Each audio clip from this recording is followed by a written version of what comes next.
Alam mo, sumasakit yung heart ko tuwing iniisip ko yan. Kasi pag naiisip ko, paano ba gaganda ang Pilipinas, paano ba aayos, pero wala, ang hirap talaga.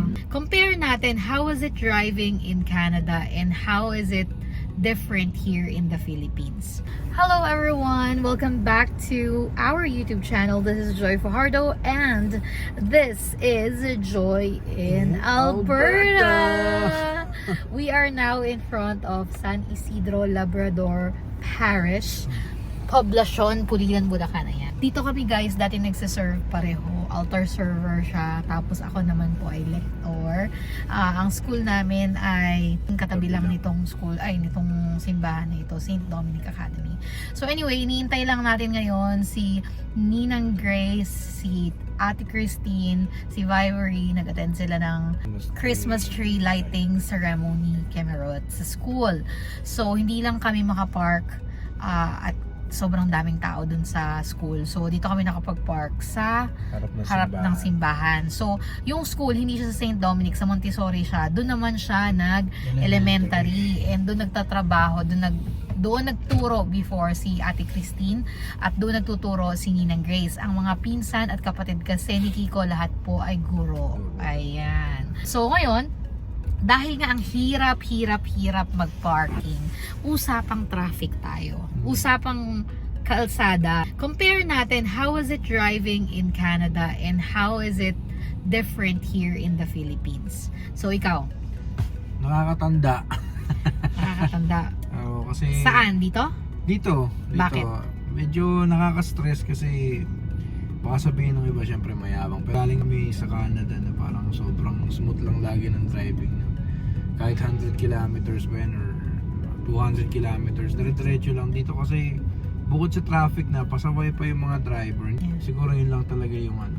Nakakatanda kasi hindi ko mapigilan minsan magmura lang.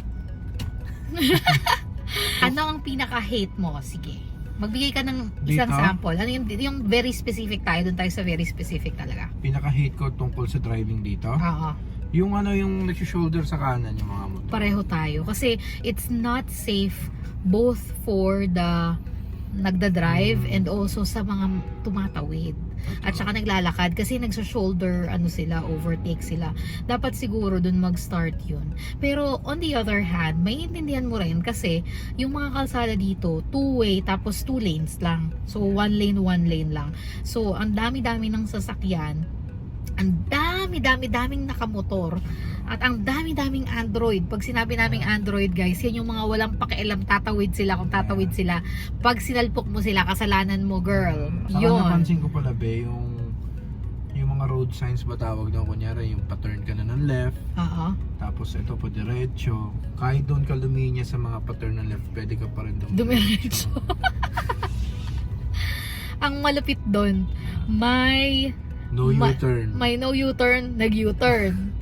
Tapos may traffic lights pero gumo-go kahit naka-stop.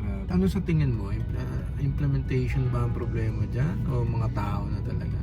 Alam mo, sumasakit yung heart ko tuwing iniisip ko yan. Kasi pag naiisip ko, paano ba gaganda ang Pilipinas, paano ba ayos, pero wala, ang hirap talaga. Sistema na yung mali, yung both na may mali. Kasi syempre natatry mag-adapt yung tao kung paano sila makasurvive. They need to go to work as early as they can. So wala silang magagawa kundi talaga makapagsiksikan. Tapos, alam mo yun, yung mga roads, ganyan na talaga siya ever since the world began. Kahit naman dati pa, nung bago tayo umalis, di ba? Iba ngayon. Sobrang lala. Grabe. Tapos yung ito, yung seatbelt. Nakasanayan ko na lang, parang ang awkward lang mag-drive pag walang seatbelt. Pero yun, minor na lang yun. Feeling ko, I mean, hindi naman sa big deal siya yung about sa seatbelt, about sa car seat, pero ang bigger ano talaga is yung kumari yan, mga ang dami-daming nagmumotor, walang helmet. Kahit simple yung pagsi-seatbelt, ito na nga lang pinakamadaling gagawin mo eh. Tama naman yun. Di ba? Magsi-seatbelt ka lang. Dito kasi sa atin, di ba, parang ever since two-way na talaga siya, na single lanes lang. So hindi na nila mapa-road widening. On the brighter side, nakita nyo kung gaano ka-flexible ang tao na nakakapag-adapt talaga. Na kahit buntis ka, nakasakay ka sa motor. Di ba? Hindi nakakapag-adapt na parang sila nai-stress, Tapos yun na yung daily living nila. Nakakalungkot lang guys kasi when there's traffic talaga, ang pinaka pumapasok sa isip ko, the biggest waste sa traffic is time. And time kasi very precious talaga yan. So Parang kahapon, naubos yung buong araw naubos yung natin. buong araw sa road. Ang pinuntahan lang naman namin 2 places lang. Hindi siya fun. Pero, masaya pa rin dito. No? Nandito kasi yung family natin, di ba? Basta yun lang talaga yung mga motor na nag-overtake sa shoulder. Tapos yun talagang, kung hindi ka marunong gumitgit, hindi ka Totoo makakapasok. yun. Parang kung hindi ka willing magasgasan yung sasakyan mo. Tapos yung mga, ang tatapang talaga nila na parang tatawid ako or papasok ako kahit na bahala ka pag binangga mo ko, kasalanan mo. Walang right of way. Wala.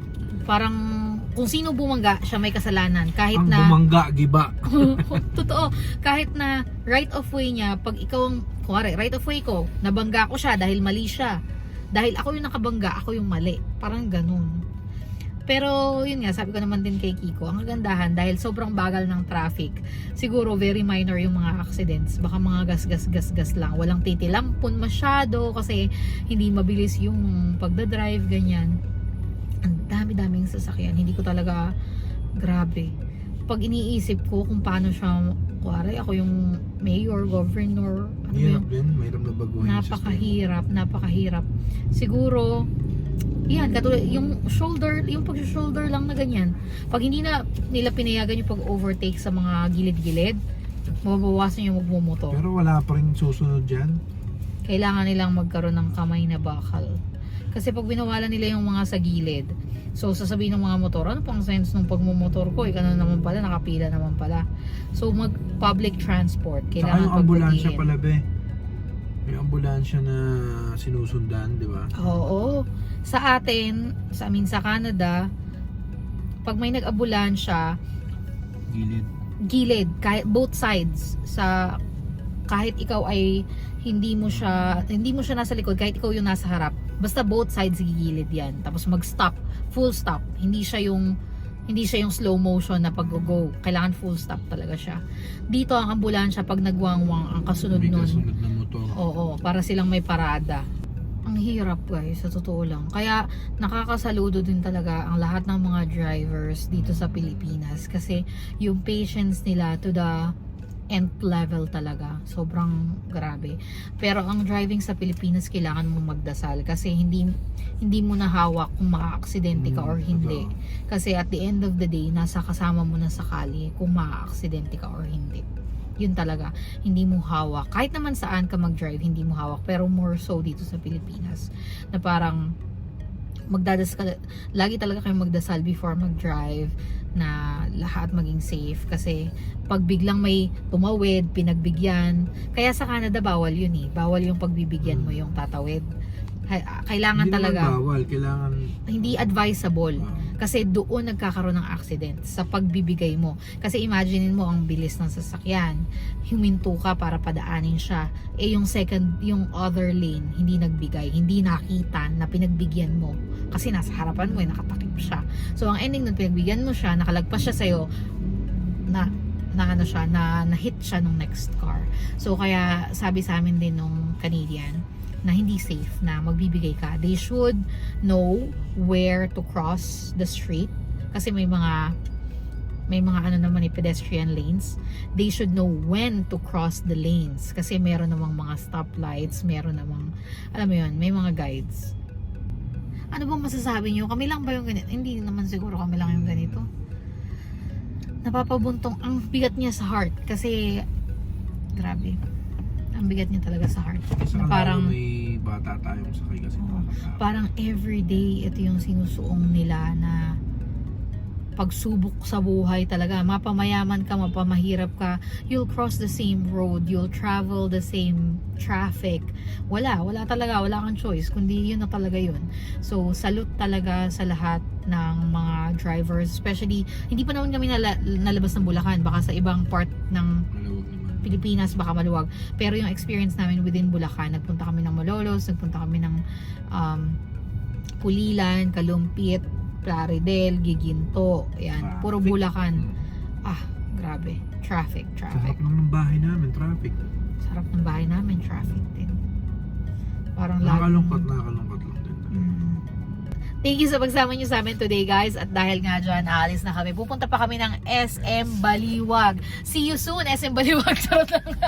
SM. Parang may pamolter. Hindi, bibili lang tayo, guys, ng mga last minute items for the wedding of the century. Charot. Wedding ng aking brother and ng aking sister-in-law. Meron pa tayong mga final items like ang ating mga silicone, ang ating mga belt, ang ating mga pamaypay dahil po ito'y laban na laban ng kainitan. Oh, sige na, guys. Hi, guys! Vlog takeover daw. Oh. What's your name? Jam. And how old are you? 4. Oh, mag-i-intro ka daw sa vlog ni tita. Anong sasabihin mo? Na-shy siya mamaya. Oh. Ikot-ikot lang tayo, guys. May bibili lang tayo. Ayan. Pili tayo ng mga pangloob at belt and everything. Ready ka na? Okay, ready. Hi, guys!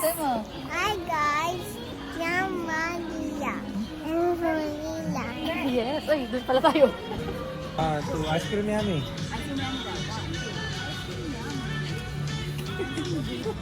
Pakilala ka na. Hi, everyone.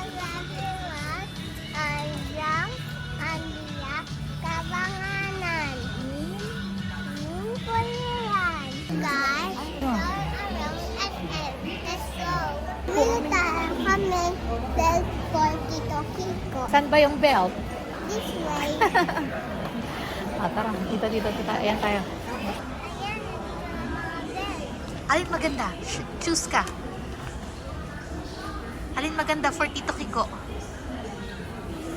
Yan? Maganda yan? Is it nice? Ay, check yata, brown ang gusto. Brown na gusto. Tara. Sa akin to. Thank you for joining us. Please don't forget to like, subscribe, share this video to your friends para naman makapag-comment din sila kung anong feel nila sa traffic dito sa Pilipinas. Thank you guys for watching. See you on the next one. Babush! Mwah!